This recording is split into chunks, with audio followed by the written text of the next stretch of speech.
Dangerous.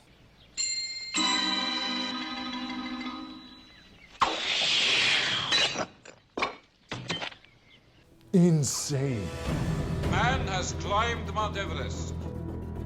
He has fired rockets to the moon, split the atom, achieved miracles in every field of human endeavor, except crime. Sadistic. Do you expect me to talk? No, Mr. Bond, I expect you to die.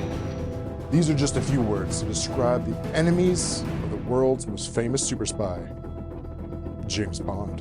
Welcome to Villains, a series that uncovers the why behind the criminal masterminds of the 007 franchise.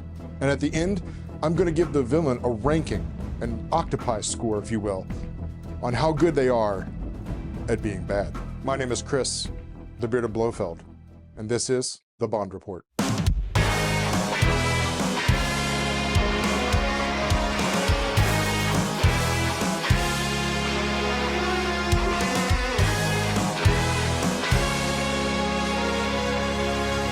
So let's start at the beginning. Created by author Ian Fleming in 1956, Fleming would meet a broker in the gold trade on a trip staying at the Anton Hall Health Spa. Their subsequent conversations would help develop the foundation for what would become Art Goldfinger. And just 3 years later, in 1959, Fleming would go on to publish his 7th Bond novel, boldly titled Goldfinger. When it came time to take the story to the big screen, Goldfinger was played by German actor Gert Fröbe. This was a hand-selected actor by producer Cubby Broccoli, but they ran into one small problem. He didn't speak English. So working with a vocal coach, Gert would learn all of his lines phonetically to give the appearance of English. Then in post-production, voice actor Michael Collins would lend his skills, and voila, just like that, we have a living, breathing Goldfinger. Ich darf es wohl sagen, neben einem ganz großen Meister des Weifen Karl Valentin bestanden und die führenden Persönlichkeiten des Münchner Kulturlebens haben meinen Namen notiert. Und ich habe jetzt gerade, wie Sie ja wissen. The name Auric is simply an adjective for derived from gold. And the name Goldfinger originates from Fleming's neighbor. Ernie Goldfinger was his name, and Fleming didn't care much for him, largely due to the fact that when he moved in next door, he destroyed the Victorian terrace of the home. And Fleming thought this was disgraceful to destroy art on this scale. In 1965, Forbes article, as well as the New York Times, wrote that Fleming revealed that Goldfinger was strongly based on the American businessman Charles W. Engelhard Jr. Engelhard, like Goldfinger, owned several thoroughbred horses and held interest in multiple international mines containing precious metals. Born in 1917, Goldfinger would grow to exhibit complex character traits with many layers. To understand him better, we should examine his early life and how he evolved into one of the world's wealthiest individuals. From a young age, he was captivated by gold, working in his German father's metal processing business, where he mastered the intricacies of refining titanium, silver, and of course, gold. His father, who ran the family business from 1902 until his unexpected death in 1950, laid the groundwork needed to build a golden empire.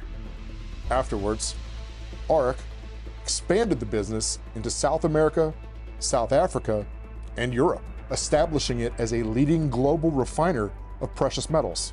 At one point, he was the wealthiest man in England and a jewelry tycoon suspected of smuggling gold into Switzerland.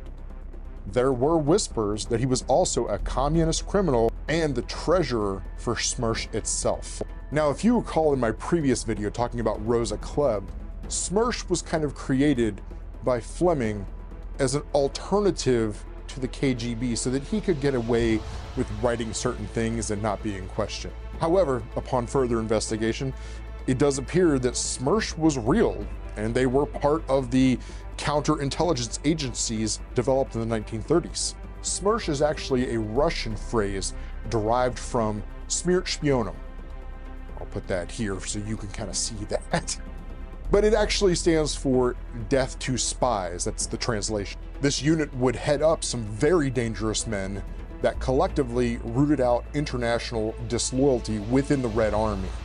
They would reach the height of power during their 3-year reign of terror between 1943 and 1946, where they were tasked with not only maintaining the Red Army, but also sniffing out and executing enemies from the newly overthrown Eastern Europe and Germany. They would ultimately disband in 1949 to make way for, well, you need to watch my previous video about Rosa Club to find out that deadly detail. But if you know, drop an answer in the comments. Goldfinger was very clever, and his scheme involved melting the gold into car part shapes, reassembling the cars, and then driving them across the border. Once safely into Switzerland, he delivers the cars to Enterprises of Auric AG, a metal furniture manufacturing shell company used as his own personal smelting factory. It was here where they would dismantle the cars, refine the gold back down into untraceable bars, ultimately washing the gold. But if we look just a little bit closer, you'll see that this is where I remind you to consider subscribing. And I always appreciate a thumbs up. Okay, back to it. You would think that with all of this money and power, Goldfinger would have no problem finding that special someone to love. But his obsession with gold would carry over into his personal life, as Auric was a known sexual deviant. He would regularly hypnotize prostitutes, take pleasure in their services, and then proceed to kill them by means of coating them in gold paint. In a way, this was like a sadistic calling card. And sadly, many of these women would not survive the encounter they had with Goldfinger. Thankfully, Goldfinger had another passion of the equestrian variety, going so far as to even purchase an estate in Lexington, Kentucky to train his horses. Basically my backyard. Like, it's that way, just like 2 hours. And while in the film we do get an opportunity to see the grounds, this was filmed on the back lot at Pinewood. This also theoretically puts him closer to Fort Knox, which allows him to plan out Operation Grand Slam right under their noses. And something else that's right under your nose is the launch of my brand new Etsy store. In honor of the 60th anniversary of Goldfinger, I've got several new designs, I've got several new items, including things like insulated coffee mugs, I've got tumblers, and it's all gonna be rocking that brand new 60th anniversary Goldfinger design. So take a look at the description, you can shop the link, I really appreciate it, and look at these guys. They look pretty happy. Now, Goldfinger was a very well-known marksman, especially with a pistol, carrying a gold-plated Colt model 1908 vest pocket. This little pistol was chambered in 25 ACP, and this was a very small gun with a round just slightly more powerful than a .22 long rifle. But shot placement is king, and Goldfinger was a man of efficiency. He would go on to kill several mafia heads with a single shot to the right eye, ultimately taking over their criminal operations. This would prove to gain him access to the necessary investments needed to establish and carry out Operation Grand Slam. Extorting money from the mafia, spanning from Chicago and California to Boston and New York, this proved to make things a lot easier when you sit at the highest tables and have the ability to influence key investors of the criminal underground, robbing them in plain sight and calling a hoods convention in an attempt to squeeze them for more money before killing off half of his competition in the criminal world in one deadly test of his nerve gas. Delta 9 nerve gas. Talk about a nasty way to go. Nerve gas works to attack the body silently and can cause death in a matter of minutes. Most lose control of their saliva glands, pupils, and their excretions. Shortly thereafter, the affected will go into convulsions, losing their ability to breathe, and go into cardiac arrest or asphyxiation. Ugh, it's so uncomfortable to see. This increased cash flow allowed him to hire Pussy Galore as his personal pilot, along with her female squadron known as the Flying Circus. This gorgeous group of aerial acrobats would be the first step in Operation Grand Slam, as they would disperse his Delta 9 nerve gas across the military base at Fort Knox, killing 60,000 people.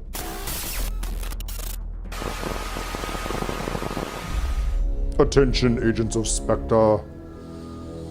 We shall now transport you on site at the Gold Depository in Fort Knox, Kentucky.